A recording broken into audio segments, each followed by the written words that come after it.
Hello everyone, সবাইকে জানাই শুভ সকালের অনেক অনেক শুভেচ্ছা। সবাই কেমন আছো? আশা করি সবাই খুব ভালো আছো, আর তোমাদের ভালোবাসায় আমরাও বেশ ভালোই আছি। আমার আরও একটি নতুন ব্লগ ভিডিওতে তোমাদেরকে স্বাগত জানাই। এখন ঘড়িতে 7টা মতো বাজে, আর এখন থেকে আমি আমার ব্লগটা স্টার্ট করছি। তোমরা কে কোথা থেকে আমার ব্লগটি দেখছো অবশ্যই কমেন্টে জানিও। কাল থেকেই লক্ষ্য করছি হাঁচি হচ্ছে, সেই সঙ্গে কাশিও হচ্ছে। খুবই সমস্যা হয় এই ওয়েদার চেঞ্জের সময়। প্রত্যেক বছর খুবই শরীর খারাপ করে ওর। ওষুধ খাওয়াচ্ছি তবুও কাশি সারতেই চাইছে না। ওকে ব্রাশ করানো হয়ে গেছে, এখন দুধ গরম করে নিয়ে এসেছি, তার মধ্যে দিয়ে দিলাম 2 চামচ হরলিক্স। এটা ভালোভাবে মিক্স করে নিয়ে দিয়ে দেবো ওকে খেতে। ছুটির দিনগুলোতে সবথেকে বড় কাজ হচ্ছে ওকে ঘুম থেকে তুলে ব্রাশ করিয়ে ওকে খাওয়ানো। এই কাজগুলো সম্পূর্ণ না করে রান্নাঘরের দিকে যাওয়াই যায় না বা অন্য কোনো কাজে হাত দেওয়া যায় না। ছুটির দিনগুলো বাদে সপ্তাহের অন্যান্য দিন যে দিনগুলোতে স্কুলে যাই, সেই দিনগুলোতে আবার কিছুটা কাজ আমি আগে করে রাখি, আর কিছুটা কাজ ওই স্কুলে চলে যাওয়ার পর করি। ওই স্কুলে চলে যাওয়ার পর আমি তাও নিশ্চিন্তভাবে বাড়ির সব কাজগুলো কমপ্লিট করে নিতে পারি সময়ের মধ্যে। আর বাড়িতে থাকলে ওর পিছনে সবসময়ই একজন মানুষের দরকার ওকে খেয়াল রাখার জন্য। আজকে বাজার থেকে নিয়ে এসেছিল তেলাপিয়া মাছ আর মৌরলা মাছ। তেলাপিয়া মাছটা আমি ভালো করে কেটে ধুয়ে নিয়ে, কিছুটা মাছ আমার ভাজা হয়ে গেছে আর দুটো মাছ কড়াইতে ভাজা হচ্ছে। তেলাপিয়া মাছটা রান্না হবে কাঁচকলা, সজনে ডাঁটা আর আলু দিয়ে পাতলা করে ঝোল বানাবো। আর মৌরলা মাছটা হবে শিম আর আলু দিয়ে চচ্চড়ি। যেহেতু আস্তে আস্তে গরমের আঁচ পড়ে যাচ্ছে, আর এই গরমের সময় আমাদের বাড়িতে বেশিরভাগ দিনই হালকা পাতলা রান্না করা হয়, কেননা আমার শ্বশুর মশাই শাশুড়ি মার বয়স হয়ে গেছে এবং বাড়িতে একটা বাচ্চা রয়েছে। প্রত্যেক দিন তেল মশলা ওদেরকে খাওয়ানো যায় না, তবে মাঝে মধ্যে তেল মশলা দিয়ে রিচ খাবার বানানো হয়েই যায়। তবে বেশিরভাগ দিন গরমের সময় এরকম হালকা পাতলা মাছের ঝোলই আমাদের বাড়িতে বানানো হয়, বয়স্ক মানুষদের কথা মাথায় রেখে আর বাচ্চার কথা মাথায় রেখে।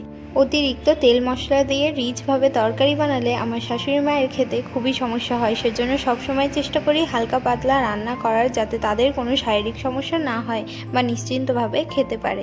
আমাদের কথা বাদই দাও, তাদের শারীরিক সুস্থতা দেখার দায়িত্ব আমাদের হাতে, তাই না? কোনো নিরামিষ পদ হোক বা আমিষ, বেশ অনেকটা পরিমাণে তেল মশলা দিয়ে রসিয়ে কষিয়ে রান্না করা খাবার তোমাদের দাদাভাই খেতে খুবই পছন্দ করে, কিন্তু আমি রিচ খাবার বানাতে চাই না। তার একটাই কারণ, বয়স্ক মানুষদের কথা মাথায় রেখে।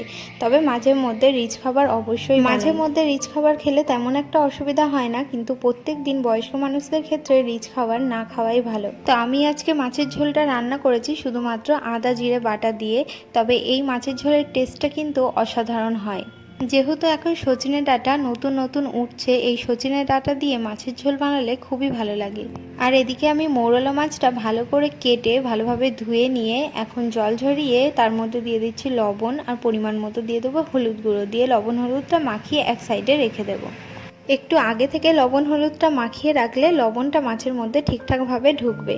আর এদিকে কড়াই গরম করে সর্ষের তেল দিয়ে তার মধ্যে পেঁয়াজ কুচি, একটা মিডিয়াম সাইজের টমেটো কুচি আর চিড়ে রাখা কাঁচা লঙ্কা দিয়েছিলাম 4টে, দিয়ে ভালো করে ভেজে নিয়েছি। ভাজা হয়ে গেলে এখন সবজিগুলো দিয়ে দিয়েছি। এখানে দিয়েছি আমি আলু আর পেঁয়াজের মধ্যে সবজিগুলো তুলে দিয়ে ভালো করে এপিট ওপিট করে ভেজে নেওয়ার পর আমি সমস্ত গুঁড়ো মশলাগুলো এখানে দিয়ে দিচ্ছি। পরিমাণ মতো লবণ, হলুদ গুঁড়ো, লঙ্কা গুঁড়ো, জিরে গুঁড়ো আমি সবটাই দিয়ে দিয়েছি। সব মশলাগুলো দিয়ে দেওয়ার পর এখন ভালো করে কষিয়ে নিতে হবে বেশ কিছুটা সময়। এখন যে শিমটা পাওয়া যাবে বাজারে সেটা হচ্ছে দানাযুক্ত শিম, আর এই শিম খেতে কিন্তু খুবই ভালো লাগে কচি শিমের তুলনায়। এটাতে লাস্ট যে মশলাটা যাবে সেটা হচ্ছে সর্ষে বাটা। সর্ষেটা আমি শিলে ভালো করে মিহি করে বেটে রেখেছি, সেই সর্ষে বাটাটাই এখন দিয়ে দেব সবজির ওপর দিয়ে। আমাদের বাড়িতে প্রায় মাঝে মধ্যেই মৌরলা মাছ আনা হয়, কেননা আমাদের বাড়িতে মৌরলা মাছটা খেতে সবাই খুবই পছন্দ করে। আর মৌরলা মাছ আনলে যে রেসিপিটা বানানো হয় সেটা হচ্ছে সর্ষে বাটা দিয়ে মৌরলা মাছের ঝাল, কিন্তু আজকে ভাবলাম একটু অন্য রকমভাবে বানাই। সেজন্য ঘরে ছিল শিম আর আলুগুলোকে আলু ভাজার মতো করে কেটে নিয়ে চচ্চড়ি বসিয়ে দিয়েছি। যে বাটিটাতে আমি সর্ষে বেটে রেখেছিলাম সেই বাটিটা ধুয়ে কিছুটা পরিমাণে জল আমি সবজির মধ্যে দিয়ে দিয়েছি। সবজিটা ভালোভাবে ফুটে গেছে জলের মধ্যে, আর আমি এখন ওপর থেকে মৌরলা মাছগুলো দিয়ে দিচ্ছি। এই তরকারিটা ততক্ষণ অবধি ফোটাতে হবে যতক্ষণ না পর্যন্ত সবজির মধ্যে যে এক্সট্রা জল রয়েছে সম্পূর্ণটা শুকিয়ে যাচ্ছে। জল শুকাতে শুকাতে মাছটাও কিন্তু ভালোভাবে সেদ্ধ হয়ে যাবে সবজির সঙ্গে। তো দেখো তরকারির মধ্যে সম্পূর্ণ জলটা শুকিয়ে গেছে আর চচ্চড়িটা আমার রেডি হয়ে গেছে। তো এই রেসিপিটা আজকে ভ্লগের মধ্যে তোমাদের সঙ্গে শেয়ার করলাম। বাড়িতে অবশ্যই ট্রাই করো আর আমাকে জানিও কমেন্টে যে কেমন লাগলো তোমাদের এই রেসিপিটা। তো তো রান্না বান্না কমপ্লিট করে রান্নাঘরের সমস্ত কাজ সেরে তারপর স্নান করে চলে এসেছি সোজা ঠাকুর ঘরে ঠাকুরের পুজো করতে। পুজো শেষ হয়ে গেলে সবাইকে খেতে দেব। শীতকালে গাছগুলোতে একদমই ফুল ফুটতো না, কিন্তু এখন যেহেতু গরমের আঁচ পড়ে গেছে গাছগুলোতে প্রচুর পরিমাণে ফুল হচ্ছে। আর গাছের ফুল দিয়ে ঠাকুরের সিংহাসনটা সাজিয়ে দিয়েছি। কেমন লাগছে অবশ্যই জানিও। এদিকে আমার ঠাকুরের পুজো দেওয়া হয়ে গেছে, এবার যাব ছেলেকে স্নান করাতে। ঘড়িতে এখন বাজে প্রায় 1:15। এখনও পর্যন্ত ছেলেকে স্নান করানো হয়নি, তারপরে ওকে আবার খাওয়াতে হবে। আমাদের ঠাকুর ঘরে একটা জানলা রয়েছে, ওই জানলা দিয়ে আমাদের বাড়ির পেছনের মাঠটা দেখা যায়। মাঠের ভিউটা তোমাদের সঙ্গে শেয়ার করলাম। কিছুদিন আগে পর্যন্ত এই মাঠটা সর্ষের ফুলে হলুদ হয়েছিল, আর এখন দেখো সর্ষে কাটা হয়ে গেছে, পুরো মাঠ ফাঁকা হয়ে গেছে। তো আজকের ব্লগ ভিডিওটা আমি এখানেই শেষ করছি। তোমাদের ভিডিওটা কেমন লাগলো অবশ্যই জানিও কমেন্টে। সবাই খুব ভালো থেকো, সুস্থ থেকো। দেখা হচ্ছে অন্য কোনো ভিডিওতে। টাটা।